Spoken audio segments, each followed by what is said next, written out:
Hello everyone, welcome to this series on cultural studies. And in this video, we are going to discuss Canadian studies. Introduction.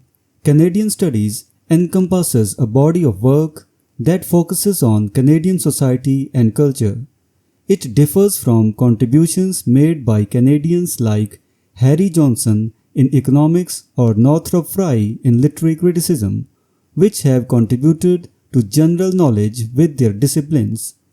Canadian studies specifically concentrate on the distinct aspects of Canada as a nation, and though it formally emerged as a discipline few years ago, significant works commenting on Canadian culture and society were produced well before the late 1960s. The field is not limited to works by Canadians, it also includes contributions from non-Canadian scholars. Historical background and origins. The development of Canadian studies was profoundly influenced by external events, particularly by the United States' involvement in the Vietnam War.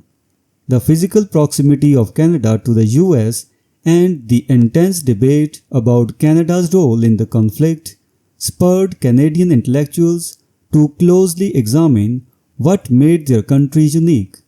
This quest for Canadian distinctiveness was further fueled by economic debates, such as the one initiated by Ronald and Paul Voncourt's study on the benefits of a free trade agreement between Canada and the United States. The growing Canadian nationalist movement perceived such agreements as threats to Canadian sovereignty, thus deepening the exploration of what differentiated Canada from its southern neighbor. The role of intellectuals and scholars. Canadian intellectuals responded to these perceived threats to national identity by producing works that spanned the political spectrum. For instance, Donald Crichton's biography of Canada's first Prime Minister, John A. Macdonald, and George Grant's Lament for a Nation represented the Tory heroic vision, while economists like Mel Watkins, Carrie Levitt, and Abraham Rothstein, along with cultural nationalists, voiced concerns from the left. Liberal historian Frank Underwood offered a metropolitan-based alternative to the American frontier thesis, and John Porter's The Vertical Mosaic provided a Canadian counter to the American melting pot concept. Distinctiveness of Canadian society.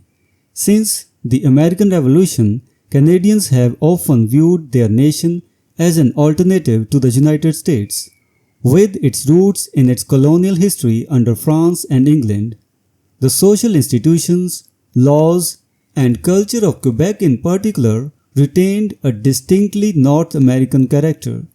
However, the realities of post-World War II national power and international relations weakened these colonial identifications. Canadian distinctiveness was also reflected in the country's preference for political evolution rather than revolution, and its less individualistic social values. The Simons Report and institutional support. A significant movement in the institutionalization of Canadian studies was the publication of the Simons Report in 1975, titled To Know Ourselves.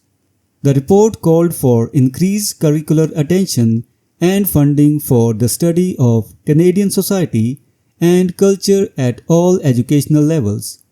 This plea led to the establishment of support for Canadian studies both domestically and internationally. In Canada, the Secretary of State's office supported Canadian studies, while internationally, the Department of External Affairs provided financial aid to Canadian studies associations around the world. Internationalization of Canadian studies. The Canadian studies community has grown into a vast network of national associations in 16 countries, including China, Japan, India, and Russia, as well as major nations of North America and Europe. The International Council for Canadian Studies based in Ottawa, has coordinated these associations since 1981. The first and largest of these associations, the Association of Canadian Studies in the United States, was established in 1971 and has since grown to 1,500 members. Other strong associations followed in the United Kingdom, France, Italy, and Germany. Debates and challenges in Canadian studies. Despite its growth, Canadian studies has faced challenges within Canada. Some argue that the study of Canada permeates traditional disciplines, making a separate field redundant. Others contend that funding for Canadian studies abroad diverts resources from non-Canadian scholarship at home. Additionally, there is debate over the quality of scholarship conducted outside of Canada compared to that by Canadian scholars.